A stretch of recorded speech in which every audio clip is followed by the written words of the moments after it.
but to be a voice that will shake a nation.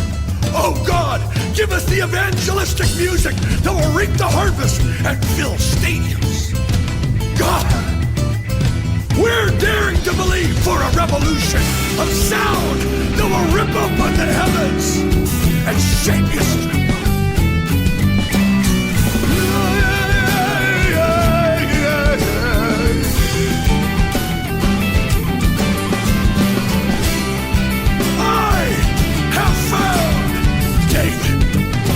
A man after my own heart. Let it be said in the nations that God said, I have found David, a man searching, seeking, fasting for the music of heaven. And when they get that sound, the whole earth will resonate and move to the rhythm of the man of God, the singer of song, Christ himself.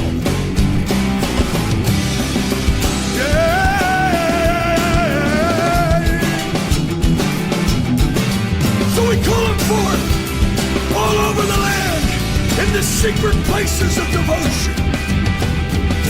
Burn in their heart and make them 10 times better. Make them 10 times better than the sounds of the earth. Uma alegria imensa estar de volta, estar bem. Eu quero remir o tempo compartilhando aquilo que Deus colocou em meu coração essa semana. Falou muito ao meu coração. Eu espero que fale ao teu coração também, amém? Feche os teus olhos, curve a sua cabeça, vamos orar.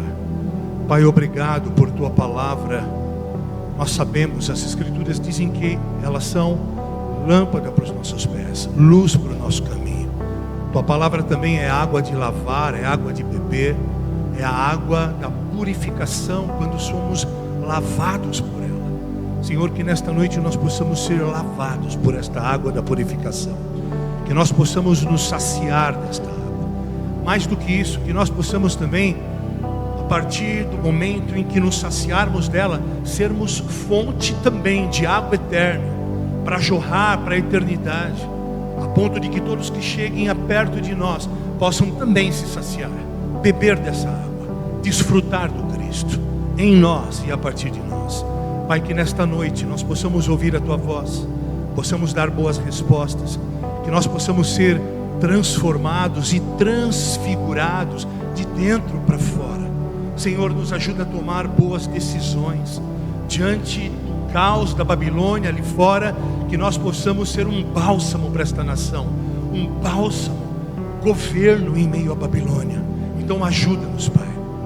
Nós colocamos o nosso coração aos teus pés, trazemos a nossa mente cativa à tua obediência e te pedimos, fala o nosso espírito, Pai, em nome de Jesus. Nós queremos amarrar também todo o espírito do homem e te pedir, Senhor, repreenda o Senhor.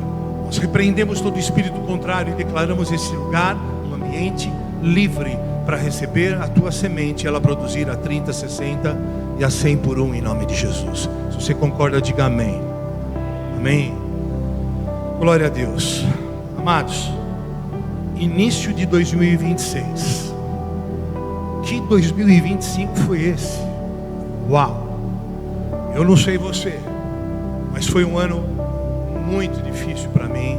Deve ter sido um ano muito difícil para vocês. Só uma pergunta: a música de fundo está muito alta? Não? Se puder baixar só um pouquinho, eu agradeço. Eu creio que se a gente parar para perguntar para 100 pessoas na rua, 99 ou a 100 dirão: que ano difícil. Como as coisas estão realmente degringolando sobre todos os aspectos. Nós devemos nos posicionar para, sobretudo, entender como nos movimentar e como reagir diante dessas situações, dessas variáveis, dessas nuances que estão ao nosso redor. Muitas vezes são situações que batem na nossa porta, que parecem insolúveis, situações que muitas vezes parecem impossíveis de se resolver. Ou só isso acontece só comigo? A gente sabe que as estações da vida, elas vêm e vão. O inverno, a primavera, o verão, elas vêm e vão, e elas trazem as suas diferenças, as suas particularidades, as suas ênfases. Cada estação da vida traz os seus ensinamentos, e com o desatar das nossas histórias, no decorrer dessa trajetória, são estas nuances e variáveis, muitas vezes, que vão promover o homem interior. São estas pressões, essas dificuldades, essas variáveis que muitas vezes vão exigir de nós uma resposta madura. E discernir essas questões é imperativo. Nós precisamos entender que nós temos que ter decisões conscientes e espirituais que promovam na nossa caminhada um treinamento necessário para que nós amadureçamos e o conheçamos mais. Faz sentido isso? A vida é cheia de altos e baixos, as estações mudam com as suas particularidades, e a gente precisa saber trafegar e transitar em meio a essas pressões, nos deixando ser treinados por essas dificuldades, nos deixando amadurecer por essas pressões. Faz sentido para ti? Porém, contudo, todavia, parece que existem estações que são mais difíceis. Existem dias que são mais difíceis. Existem momentos em meio às estações em que a dúvida e o medo querem e forçam assumir o controle da nossa vida. Sim ou não? E é nesse momento que muitas vezes a gente começa a questionar e se perguntar se de fato nós temos a força e o que precisamos para enfrentar os obstáculos da jornada. É nessa hora que a nossa fé é desafiada, é nessa hora que a nossa fé é testada, esticada, para que a gente possa enxergar além da perspectiva do que os olhos naturais podem ver. É nessa hora onde nós nos deparamos com aquilo que parece uma muralha intransponível, uma muralha impossível de transpor, que a nossa fé nos convida a lembrar que nessa caminhada, em meio às estações, em meio à trajetória, é Ele. Sempre foi Ele nos cuidando, sempre foi Ele nos abraçando, nos consolando e nos testando para nos promover. Hoje, que dia é hoje? 14, 15? 15? 15 de fevereiro de 2026. Ebenezer, até aqui o Senhor nos ajudou. É Ele, tem sido Ele que tem nos ajudado. E guarde isso, meu irmão. Se existe um lugar, uma geografia, uma dimensão onde Deus é especialista em trafegar, é na dimensão do impossível, é na dimensão do absurdo. Quando eu e você já jogamos a toalha, quando eu e você olhamos para aquela muralha intransponível, essa é a hora em que Deus se apresenta como: ei, eu sou o Deus do impossível, eu sou o Deus do absurdo. É no lugar onde os recursos já acabaram, não é que eles estão para acabar, onde eles já acabaram. É na dimensão onde o bebê não pode nascer, onde o diagnóstico ruim já chegou. É nessa hora que se apresenta o Deus do impossível. É nessa hora que o Deus do impossível se apresenta, quando os sonhos parecem que se esvaíram entre os dedos. É nessa hora que o Deus do impossível aparece. Como é que eu posso administrar as palavras proféticas que estão ecoando no mundo espiritual a meu favor ou sobre nós?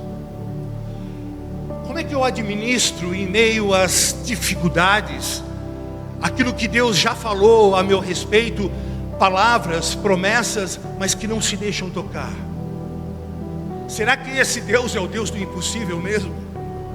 Como lidar e se movimentar em meio a uma geografia onde os frutos estão tão altos que não se pode alcançar? Será que Ele é o Deus do impossível mesmo? Pois bem, são nesses momentos que a gente precisa de uma decisão firme.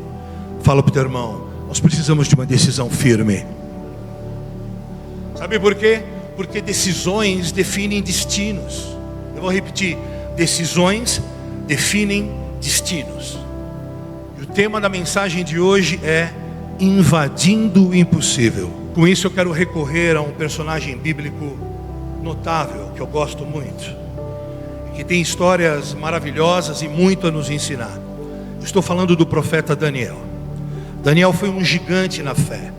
Ele é um exemplo ontem, hoje e sempre. E Daniel nos ensina exatamente o que fazer, como agir, quando algo impossível, impensável, intransponível, inalcançável se apresenta diante de nós. Quando os sonhos não se permitem alcançar, quando a derrocada financeira chegou, quando o diagnóstico ruim chegou, Daniel nos ensina como agir, como fazer, como crer que de fato Ele é o Deus do impossível. Quem é o nosso Deus? E a mensagem de hoje traz Daniel, nosso protagonista, hoje no centro deste ensino, no centro de um dilema nacional em meio à Babilônia. E o dilema se dá quando o rei Nabucodonosor convoca os sábios, os feiticeiros e os astrólogos para resolver uma questão aparentemente impossível. E de repente o texto mostra que aqueles sábios, pseudo-sábios da Babilônia, se encontram perdidos, aturdidos, ao serem confrontados pelo rei, que lhes pediu algo impensável, algo impossível, insolúvel. E aqui a gente começa a extrair sabedoria dessa história com H, porque aconteceu. E essa história aconteceu para que ela fosse para nós um sinal e um apontamento profético, para que eu e você, extraindo sabedoria dessa história, pudéssemos aplicar na nossa vida. Ou será que só eu estou vivendo diante de questões muitas vezes insolúveis? Eu não sei você, mas eu tenho muita coisa engavetada, onde eu preciso ver uma ação do Deus do impossível. Contam as escrituras, no capítulo 2 do livro de Daniel, que aqueles sábios, os astrólogos, os feiticeiros foram convocados para responder uma pergunta do rei. E o rei disse assim: eu tive um sonho, e eu quero que vocês me digam qual foi o sonho, e mais do que o sonho, eu quero que vocês me digam o significado desse sonho. E a resposta dos sábios foi categórica. Você pode abrir comigo o seu aplicativo ou a sua Bíblia, no livro de Daniel, capítulo 2, dos versos 10 ao 11. E eu vou ler hoje na versão NTLH, não é uma versão que eu uso muito, mas é uma versão mais popular, para nos fazer entender melhor. Daniel 2, dos versos 10 ao 11, está escrito assim: os sábios deram ao rei esta resposta: rei, não há ninguém no mundo que seja capaz de fazer o que o Senhor quer. Nunca houve nenhum rei, por mais forte e poderoso que fosse, que tivesse exigido uma coisa dessas aos seus sábios, aos adivinhos ou aos astrólogos. O que o Senhor está querendo é impossível. Não exista quem possa atender o seu pedido, a não ser os deuses, e eles não moram com a gente aqui na terra. Uau, presta atenção nisso. Isso que eu vou te dizer é algo recorrente dentro do mainstream gospel. Eu estou falando de um conceito teológico e não de uma doutrina que revela, e não de uma doutrina, na verdade esse conceito revela padrões divinos que mostram que as provações sempre precederam avanço divino. Eu vou repetir: as provações sempre precedem avanço divino. Quantas vezes a gente ouve falar dentro da igreja, dentro do ambiente eclesiástico: irmão, a prova tá demais, hein? Seu pingo, o negócio tá brabo, tem coisa boa para acontecer. Quem já ouviu coisas mais ou menos assim, do gênero? Olha, a situação está difícil, eu acho que a bênção é grande, irmão. Alguém já ouviu falar isso? Não? E isso é absolutamente lógico, é absolutamente sensato por conta dos padrões bíblicos. E é certo a gente inferir que antes de receber grandes bênçãos, nós seremos testados. Eu vou repetir: antes de recebermos grandes bênçãos, antes de subir um next level, antes de Deus nos dar um upgrade, antes de Deus nos levar para um lugar mais alto, nós seremos testados. Antes de obter grande favor do Senhor, Ele verá se nós somos capazes de administrar as coisas que Ele está confiando a nós. Antes, fala para o teu irmão, antes.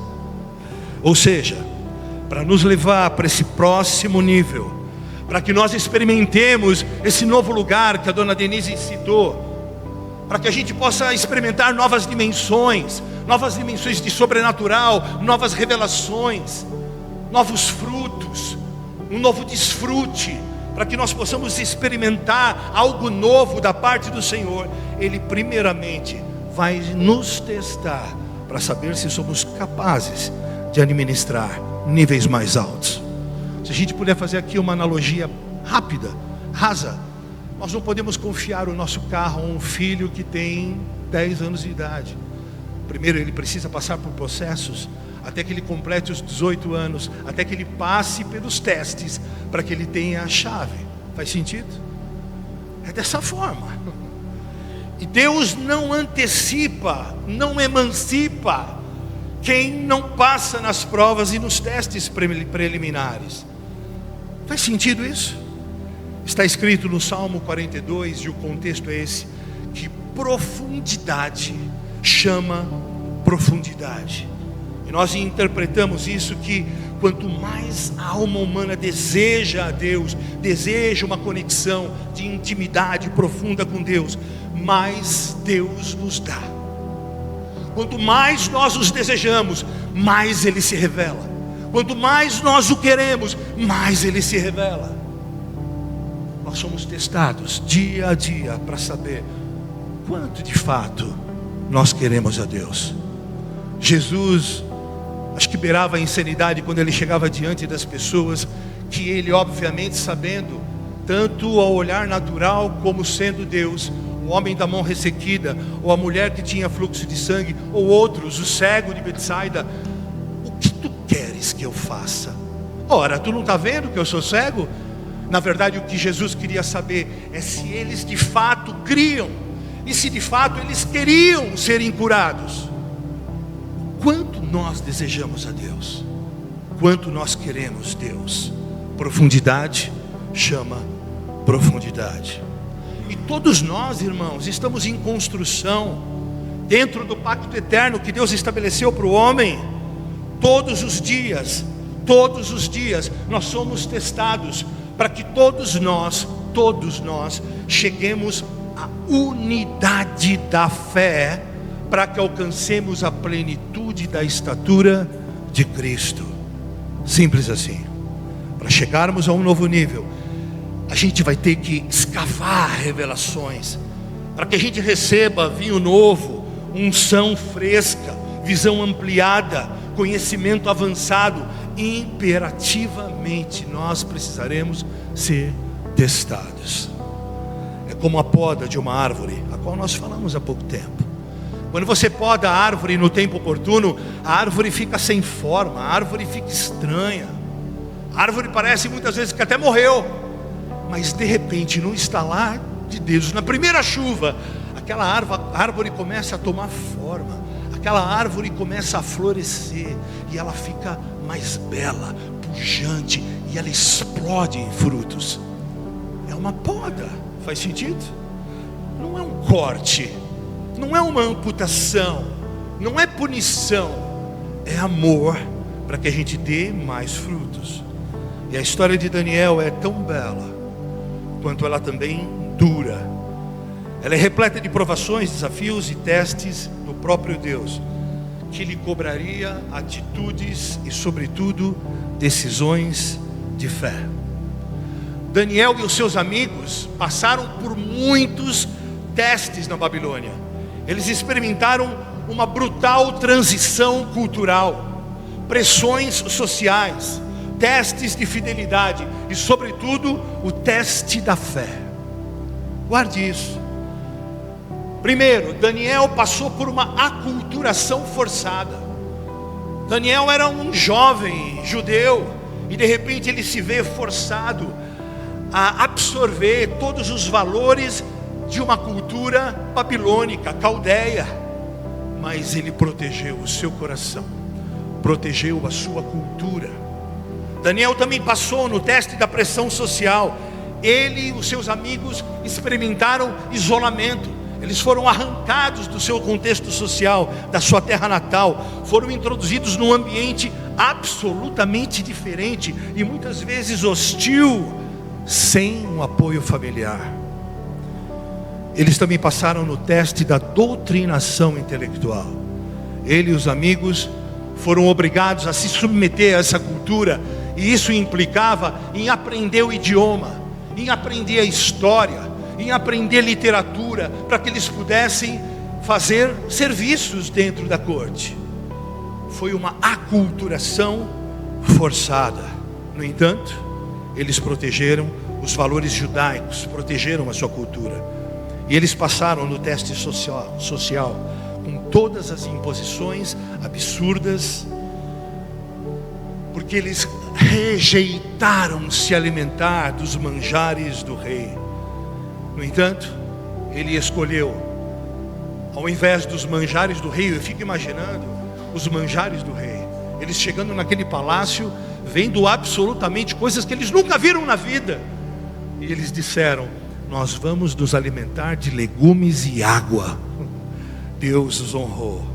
Nós não queremos nos contaminar. E até hoje a gente faz o jejum de Daniel. E por fim, Daniel e os seus amigos passaram no teste da impossibilidade, o teste da fé. Repita comigo: o teste da fé. Vamos lá, voltando para a história. O que os sábios da Babilônia falaram quando se depararam com o impossível? E o que era impossível? Aonde estava o impossível? No sonho. Abra sua Bíblia em Daniel 2, do verso 1, a parte 2. Nós vamos ler só a parte A do versículo 2. Está escrito assim, Daniel 2, versos 1 e 2, NTLH. No segundo ano de Nabucodonosor, como rei da Babilônia, ele teve uns sonhos que o deixaram muito preocupado, que não podia dormir. Então mandou chamar os sábios e os adivinhos, os feiticeiros e os astrólogos, para que lhe explicassem os sonhos.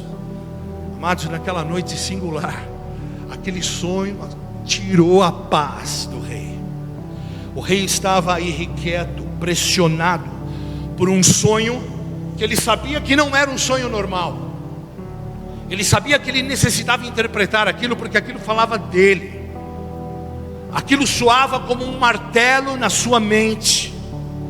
E na Babilônia ontem, assim como é hoje, na Babilônia circunstancial, tudo era misticismo, tudo era envolto em misticismo, tudo era temperado de sincretismo, muitos deuses, tudo se tornava subjetivo, imponderável. Afinal eles não conheciam o Deus de Daniel.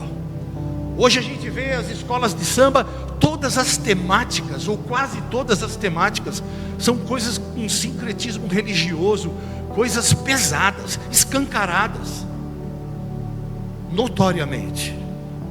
E as escrituras então dizem lá em Daniel 2, do 2b ao 4, diz assim: quando chegaram e se apresentaram diante do rei, ele lhes disse: tive um sonho que me deixou muito preocupado e não vou ficar sossegado enquanto não souber o que ele quer dizer. E eles disseram ao rei na língua aramaica: que o rei viva para sempre. Pedimos que o Senhor nos conte o sonho, e aí nós lhe diremos o que ele quer dizer. E o rei não gostou nada da pergunta, não gostou nada da colocação deles. Sou eu que estou pedindo o sonho para vocês, eu não vou contar o sonho para vocês. Sou eu que os tenho na qualidade de sábios, de astrólogos. Sou eu que pergunto: qual foi o meu sonho? Qual foi o significado do meu sonho? Eu sei o que vocês querem.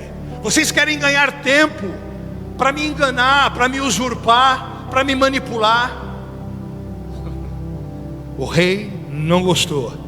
E até aquele momento a relação do rei com aqueles sábios era boa, pacífica, até, fala para o teu irmão, chegar o dia do teste. Até chegar o dia do teste, a relação era boa. Afinal, o rei estava pensando de maneira lógica e sensata, e ele se posiciona firmemente: se vocês alcançaram um lugar de destaque no meu reino, a ponto de serem os meus conselheiros, a ponto de serem os sábios que vão me nortear para onde eu vou, digam você qual é o meu sonho e qual é o significado do meu sonho.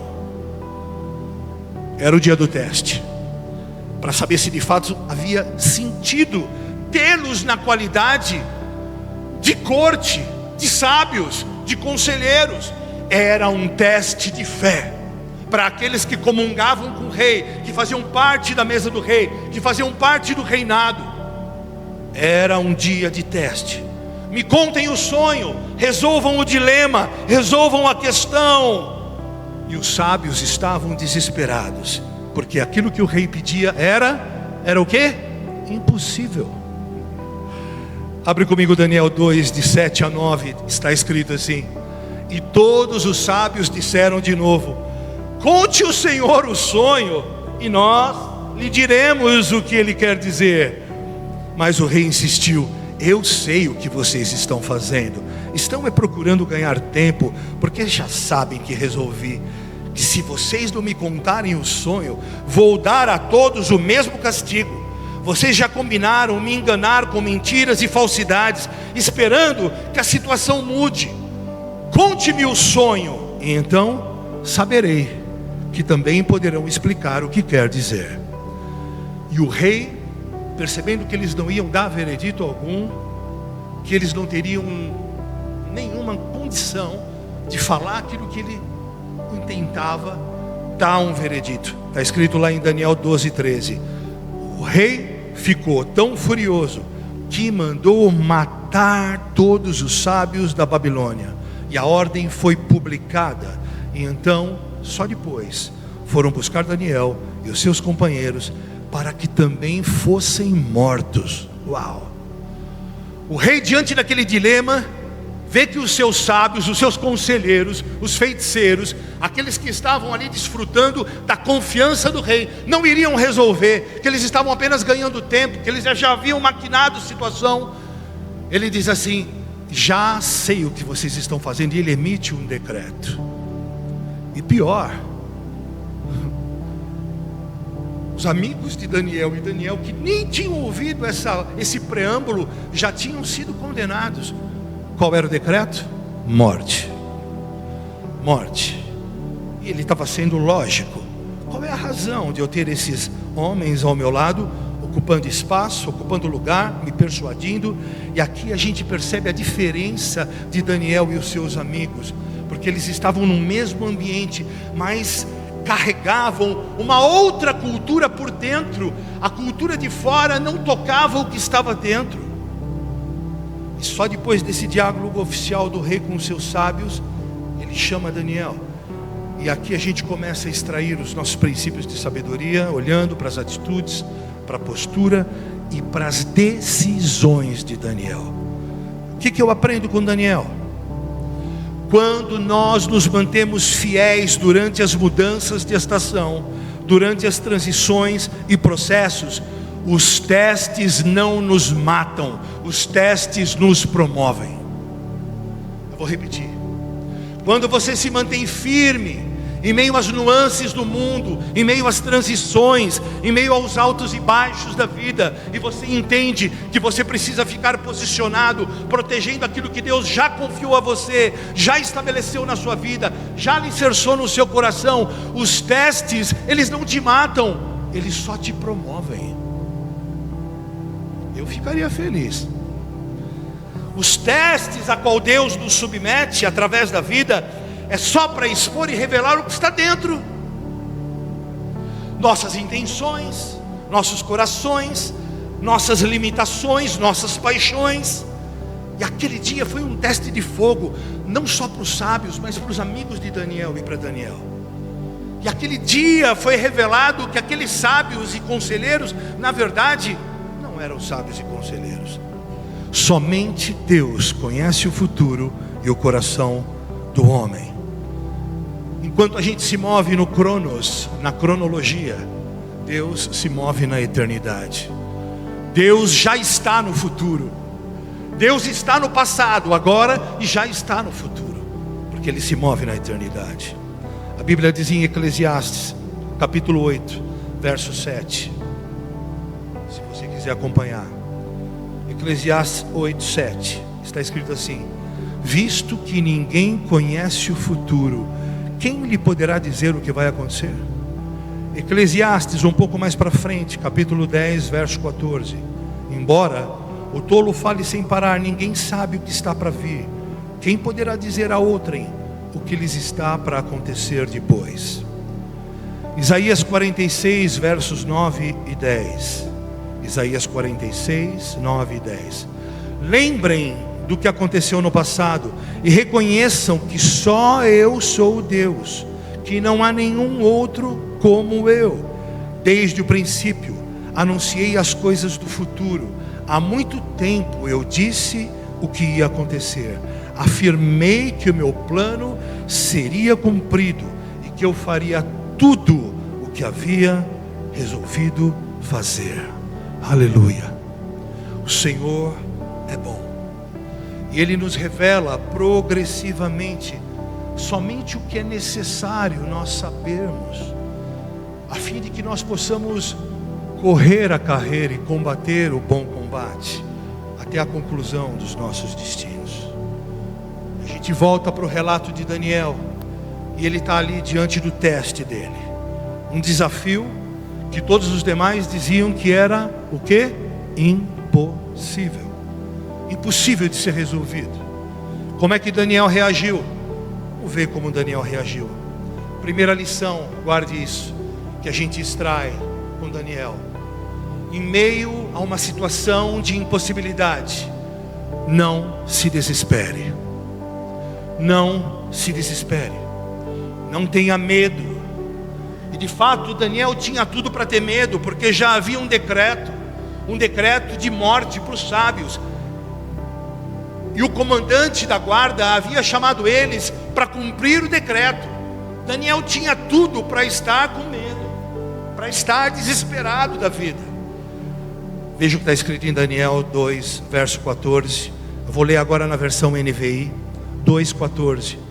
Arioque, o comandante da guarda do rei, já se preparava para matar os sábios da Babilônia, quando Daniel dirigiu-se a ele com sabedoria e bom senso. Ou seja, o comandante já estava ali pronto, o carrasco já estava ali pronto. Como é que Daniel reagiu? O que vemos é o quê? O que está escrito no final do versículo? Que a gente vê é um homem com sabedoria e bom senso. Essa é a primeira lição que a gente precisa aprender com Daniel. O desespero, o medo só aumentam a tensão. O desespero tira o foco, embaça a visão, rouba a fé. Veja o que Salomão diz em Provérbios, capítulo 2, dos versos 10 ao 11. Provérbios 2, de 10 a 11. Pois a sabedoria entrará em seu coração, e o conhecimento será agradável à sua alma. O bom senso o guardará, e o discernimento o protegerá. Segunda lição que nós aprendemos com Daniel. Fala para o teu irmão: não se precipite. Não se precipite. Não se apresse para obter uma solução rápida. Não se apresse. Calma. Calma, não se precipite. Geralmente quando a gente está diante de uma crise ou de uma situação que parece ser impossível, a gente se leva por impulso, a gente se permite agir por impulso. É um mecanismo de defesa. A gente quer sanar a dor, encontrar um remédio, uma pílula mágica que resolva o problema. Mas isso é justamente a antítese do que pede um treinamento. Deus nos ensina a esperar. Há um ensinamento profundo na espera. Por isso que a espera, é preciso entender, a espera consciente é um ingrediente da fé. Eu vou repetir: a espera consciente é um ingrediente da fé. Vamos ver lá em Romanos capítulo 5, dos versos 3 a 5. Romanos 5, 3 a 5. Está escrito assim: E também nós nos alegramos nos sofrimentos, pois sabemos que os sofrimentos produzem paciência, e a paciência traz a aprovação de Deus, e essa aprovação cria a esperança. Essa esperança não nos deixa decepcionados, pois Deus derramou o seu amor no nosso coração pelo Espírito Santo que Ele nos deu. A espera consciente é um ingrediente da fé, amém? Romanos 5 nos ensina algo profundo. Amados, a espera não é um evento, a espera é um processo que produz algo precioso para nós. O processo do deserto, dos Getsêmanes, dos lagares, os lugares de pressão, eles produzem esperança em nossa vida. E o processo protege o destino, o processo protege o desfecho, o processo protege o propósito. Você está entendendo?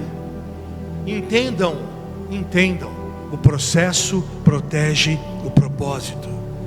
A precipitação e a pressa costumam causar problemas ainda maiores. Calma, não se precipite. Eu não sei o que você está vivendo, eu não sei quais são as circunstâncias que batem à sua porta com esse rótulo de impossível, com esse rótulo de intransponível, mas calma, não se precipite. As ameaças da vida não podem nos fazer precipitar. Não se permite enfiar os pés pelas mãos. É melhor não tomar decisão do que tomá-la precipitadamente. Quem está aqui? Presta atenção numa coisa importante.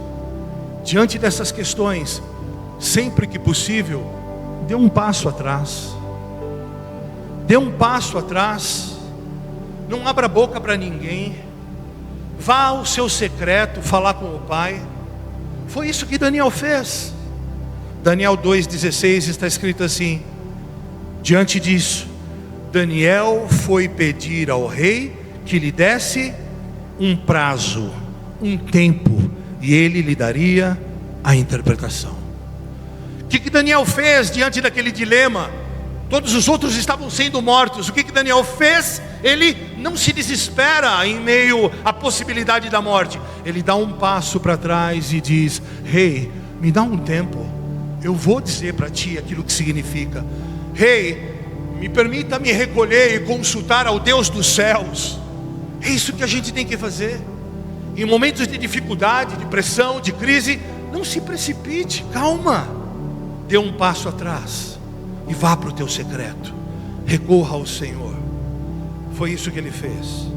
Não se desespere de saber que o sonho e o significado ainda não vieram para você. A revelação vai chegar, a situação vai se resolver. Dar um passo atrás é como dizer a Deus: Deus, eu não posso ficar no controle. Assuma o controle. Faz sentido para você? Você dá um passo atrás e diz assim: Senhor, é impossível para mim. Assuma o controle. Assuma o controle. E isso tem a ver com a máxima que Deus nos trouxe esse ano. Tem a ver com esvaziamento, tem a ver com quenoses, tem a ver com se permitir ser totalmente dirigido por Deus. Guarde isso dá um Twitter, anota na porta da geladeira. A sabedoria não se afoba. O espírito não se precipita. Entre no secreto. Tenha tempo com o Senhor.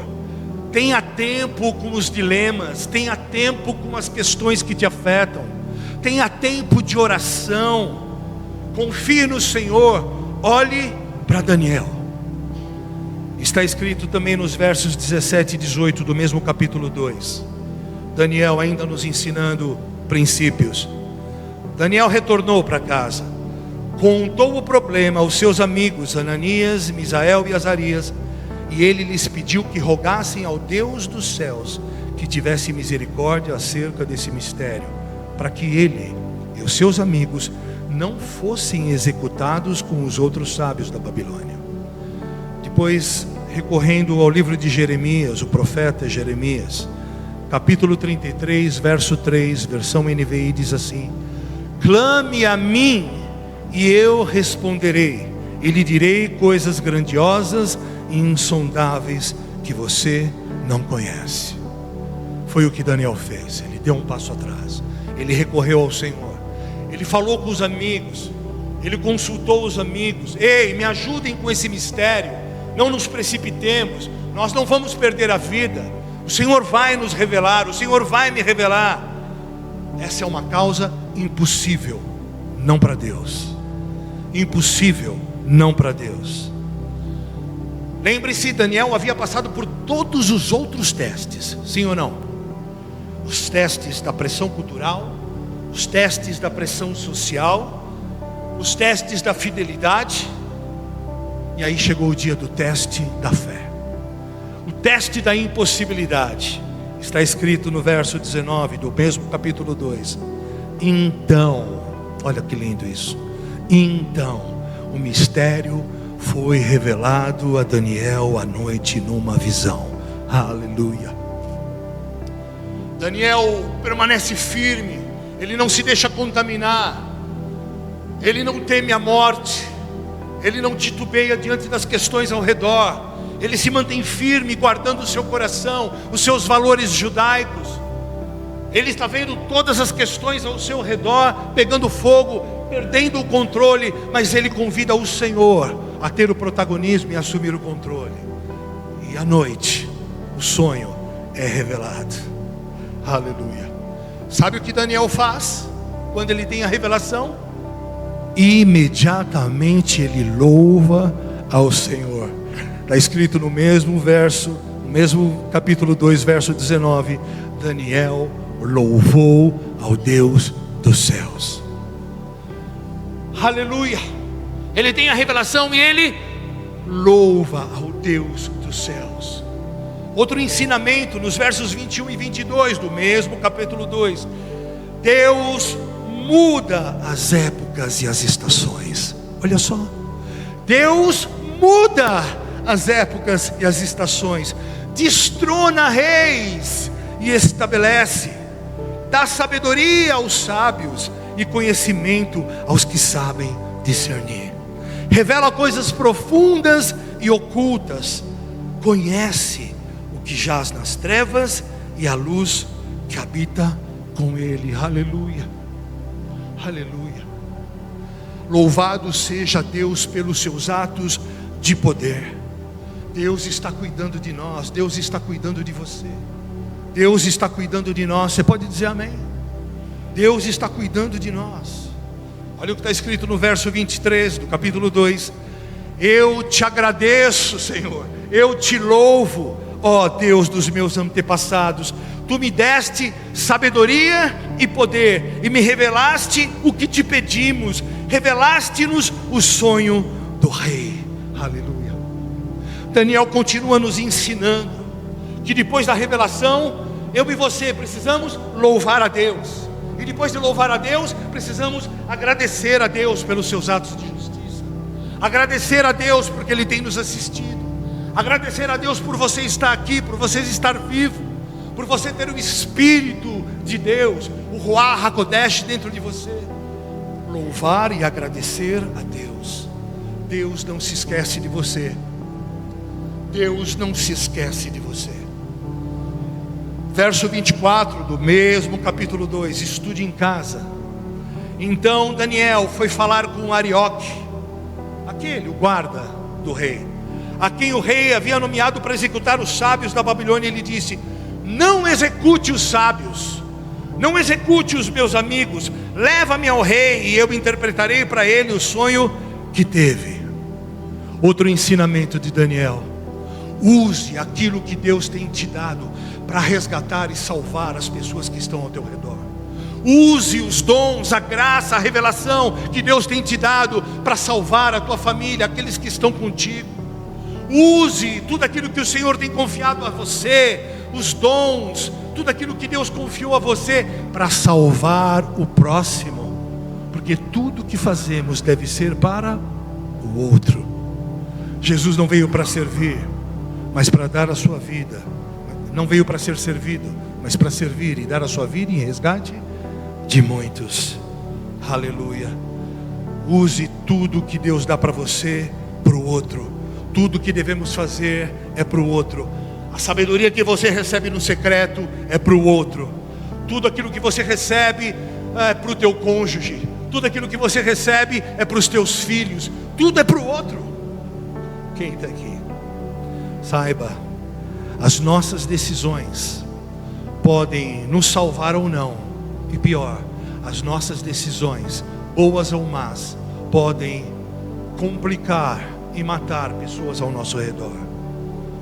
Já encaminhando para o final, Daniel agora se vê literalmente diante do rei.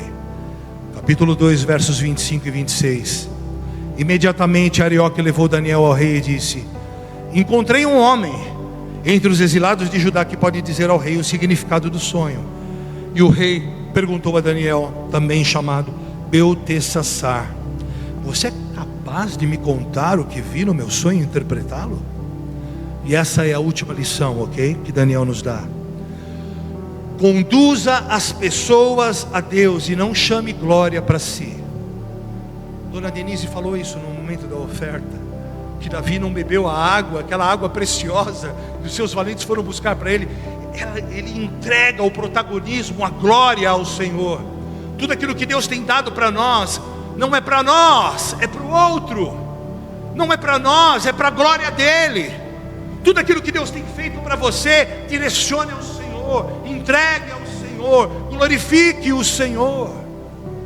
Quem está aqui? Daniel deixou claro que aquele sonho havia sido dado para o próprio rei, pelo próprio Deus, e que ele era mero intérprete.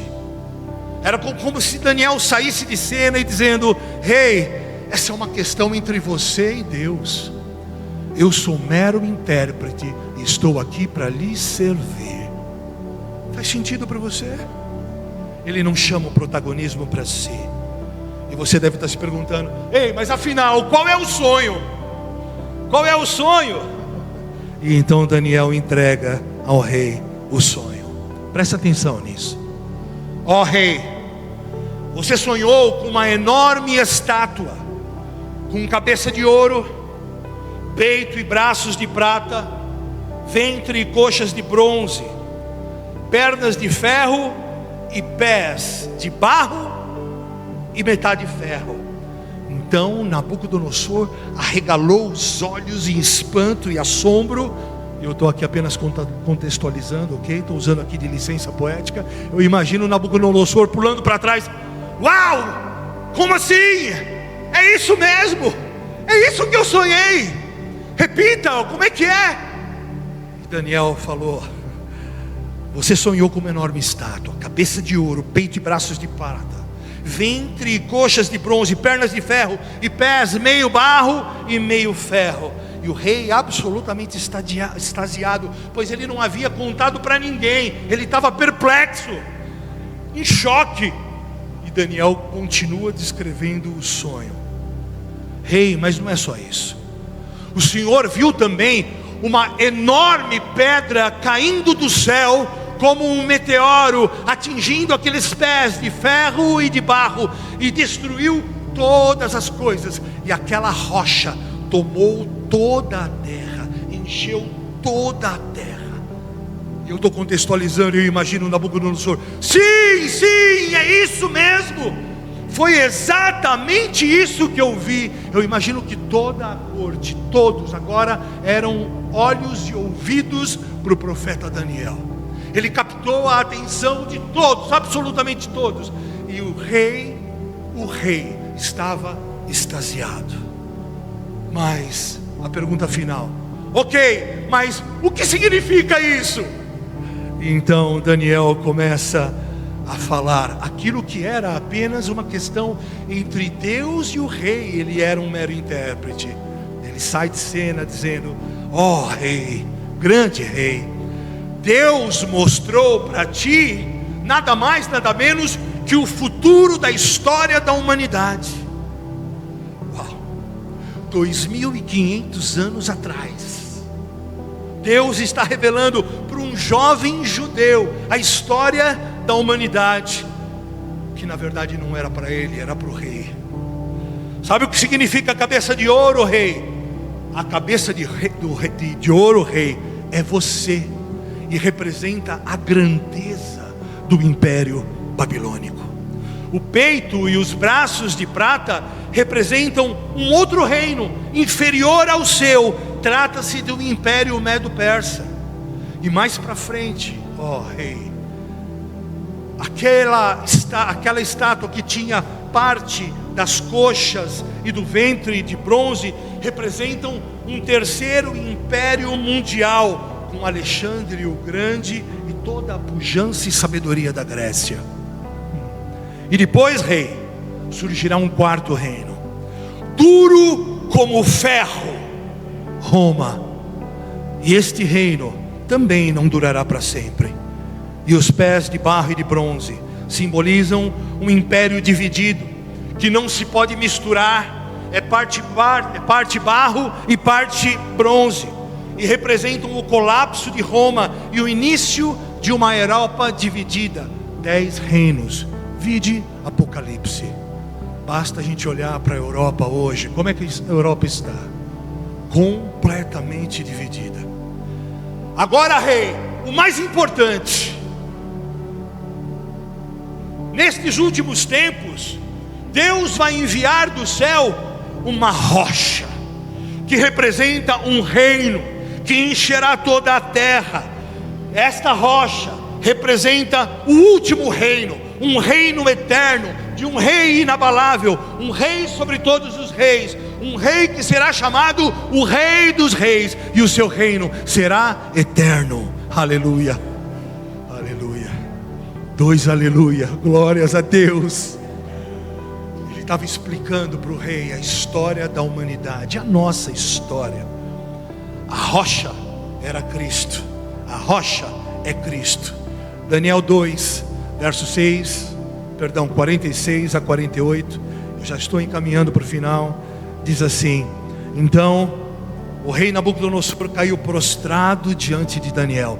Pense, um jovem judeu, e o rei, o maior rei de todos os reinos da história da humanidade, ele foi o maior rei, agora se via prostrado diante de um jovem judeu que não se prostrou. O rei se prostrou, e ele então prestou-lhe honra e ordenou que fosse apresentada uma oferta de cereal e incenso. E o rei disse a Daniel: não há dúvida de que o seu Deus é o Deus dos deuses, o Senhor dos reis, e aquele que revela os mistérios, pois você conseguiu revelar esse mistério. Então o rei colocou Daniel num alto cargo e cobriu ele de presentes, e ele o designou governante de toda a província da Babilônia, e o encarregou de todos os sábios da província. Aleluia, aleluia. Você pode dar um glória a Deus? Inacreditável. Um jovem judeu que passou de todos os testes. Ele passou em todos os testes necessários para que ele fosse colocado diante do maior rei da terra, para que ele pudesse encontrar com o impossível, para que o Deus do absurdo se revelasse. E começou com uma decisão de manter o coração, decisão de não se contaminar com a cultura babilônica, decisão de não se deixar influenciar por outras culturas, decisão de manter a fé, decisão de manter os seus olhos fitos no Deus hebreu. Daniel decidiu ser fiel. Sabe, agora mesmo, como eu disse no início, todos nós, invariavelmente, estamos diante de tantas decisões difíceis, decisões nem tão difíceis assim, mas são decisões que vão cobrar de nós lucidez, maturidade, posicionamento, um teste de fé. Decisões que muitas vezes parecem insolúveis, impossíveis, causos perdidos, tantas coisas que batem à nossa porta. Um diagnóstico desfavorável, uma situação que a gente não espera, um bebê que se espera e de repente não chega, não nasce, uma espera que tarda em se cumprir, descobrir um companheiro ou uma companheira prometido que não chega. Isso parece tolo, mas isso é causa de angústia, causa de angústia. Os filhos que sempre nos colocam na berlinda das emoções. Quem tem filho sabe. Enfim, situações diversas que cobram decisões e decisões de fé. O que fazer diante do impossível? Daniel nos ensinou hoje, e eu quero recapitular com você para finalizar. Primeiro, tenha calma. Repita comigo: tenha calma. Tenha calma, não se desespere. Segunda coisa que nós aprendemos com ele: não se precipite. Seja prudente, não se apresse, não estrague tudo. Terceira coisa que Daniel, o profeta, aquele jovem, nos ensina: peça um tempo a Deus. Tenha tempo com Deus e para Deus. Tenha tempo no secreto. Quarta lição: busque o Senhor. É o Senhor, o Deus dos céus. Só Ele pode prever o futuro, só Ele pode falar as coisas misteriosas, só Ele pode falar as coisas ocultas, só Ele. Busque ao Senhor sabedoria e orientação. Quinta lição: agradeça a Deus em todo o tempo por aquilo que Ele é e não por apenas aquilo que Ele faz. Agradeça a Deus todos os dias, quando você levantar e abrir a janela: Senhor, eu agradeço a Deus por aquilo que o Senhor é, não por aquilo que o Senhor faz, fez e fará. Eu agradeço a Deus. 6. Seja bênção para as pessoas ao teu redor. Seja responsável com as pessoas ao teu redor, porque as nossas decisões, boas ou más, afetam os outros ao redor. Não olhe só para você.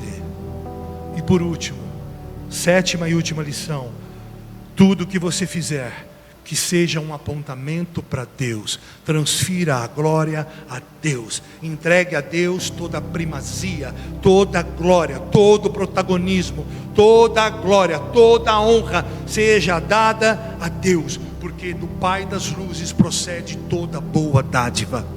Aleluia. Irmãos, o Senhor está voltando, e isso é fato. Eu não vou nem ler, Lucas 18:8. Ele faz uma indagação para nós: quando Ele voltar, achará Deus fé na terra? Nós estamos hoje diante de um teste de fé. As impossibilidades estão ali, aqui e acolá, mas nós temos um Deus, o único Deus, o Deus dos céus, o Deus do absurdo, o Deus do impossível. Ele te habita, Ele está em você. E hoje nós recebemos lições de como proceder, de como trafegar, de como se movimentar em meio ao caos da Babilônia. A Babilônia é uma dimensão, não é um lugar geográfico, é um lugar que muitas vezes nós permitimos que entre em nós. Quem está entendendo? Vamos ficar de pé, vamos orar. Se alguém puder fazer só um dedilhado ou uma voz, pode ser você, de aleluia. Eu queria orar com você e por você. Tenha calma, não se desespere. O Senhor está aqui, Ele cuida de você, Ele cuida dos teus filhos, Ele está olhando para os teus sonhos, Ele não despreza os teus sonhos. A Bíblia diz que Deus tem planos de bem e não de mal, para nos dar o fim que desejamos.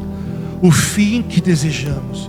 Deus não despreza os teus desejos, Deus não despreza os teus sonhos, Deus não pode desprezar os teus sonhos e as tuas orações no secreto. Deus não despreza as tuas orações no secreto. Deus está aqui, meu irmão. Seja prudente, não se apresse, tenha tempo com Deus. Podemos orar nesse sentido? Feche os teus olhos. Eu vou pedir para a pastora Ariane orar. Aleluia. Aleluias. Aleluias. Deus tem provado a nossa fé. Nós precisamos entregar para Ele aquilo que Ele deseja do nosso coração. Então vamos orar juntos. Senhor, nós entregamos agora diante de Ti tudo aquilo que parecia impossível aos nossos olhos, onde nós não vemos saída, onde nós não vemos o futuro, onde nós não entendemos o que estamos passando, mas o Senhor é Deus, e no Senhor nós encontramos a saída, no Senhor nós encontramos o Teu poder, no Senhor nós encontramos as respostas que muitas vezes nos faltam. Então, Pai, libera a Sua direção, onde o medo tenta nos parar, Senhor, nos enche. Onde o medo tenta nos travar, levanta esta fé que muitas vezes dentro de nós está adormecida. Pai, em nome de Jesus, assim como o Senhor fez com Daniel, Pai, revela os seus mistérios. Tua palavra diz que o Senhor revela os seus mistérios aos seus pequeninos.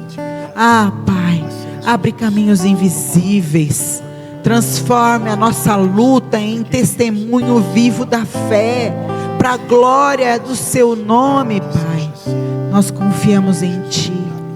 Espírito Santo, nos encha com mais do Senhor, nos encha com mais fé, para acreditarmos naquilo que nós não vemos, para entendermos e discernirmos aquilo que nós não enxergamos, que muitas vezes está oculto aos nossos olhos, mas sabemos que para o Senhor todas as coisas estão escancaradas, porque o Senhor é o Deus do ontem, do hoje e do amanhã, eternamente é o mesmo Deus, aquele que nos olha, aquele que nos sonda, aquele que nos ama. Pai, em nome de Jesus, nos ajude a enxergar em meio às escuridões da vida, enxergarmos o Senhor, que é autor e consumador da nossa fé.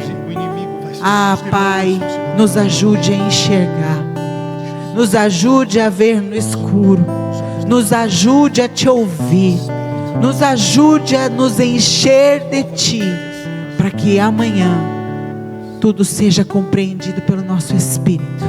Nós Te agradecemos, Pai, pelo Teu amor infinito, em nome de Jesus, em nome de Jesus, amém, amém. Quer falar mais alguma coisa? Obrigado, amor. Glória a Deus. Você está feliz? Você crê que Deus está te dando uma nova medida de acesso, para que você encontre esse lugar onde o impossível não é impossível?